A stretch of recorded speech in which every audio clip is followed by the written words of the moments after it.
एक बार की बात है, एक युवा जोड़ा एक पुराने बंगले में रहने आया।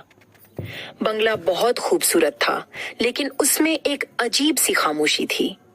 दिन बीतते गए और जोड़े को कुछ अजीब लगने लगा।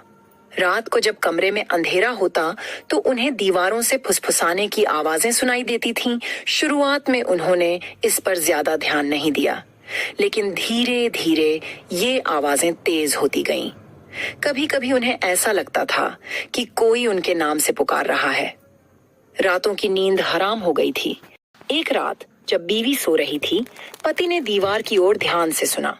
उसने साफ सुना, बाहर निकल जाओ, यहाँ से चले जाओ। डर के मारे वह अपनी पत्नी को जगाया और उसे सब कुछ बताया।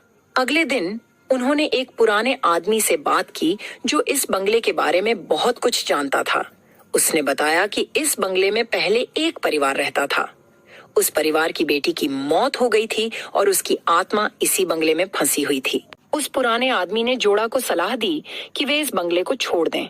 जोड़ा समझ गया था कि अब उनके लिए यहाँ रहना मुश्किल हो गया है। उन्होंने बंगला किराए पर देने का फैसला किया और एक नए घर की तलाश शुरू कर दी। जब वे बंगला छोड़कर जा रहे थे, तब उन्हें लगा कि दीवारें फिर से फुसफुसा रही हैं, लेकिन इस बार आवाज दुखी लग रही थी। क्या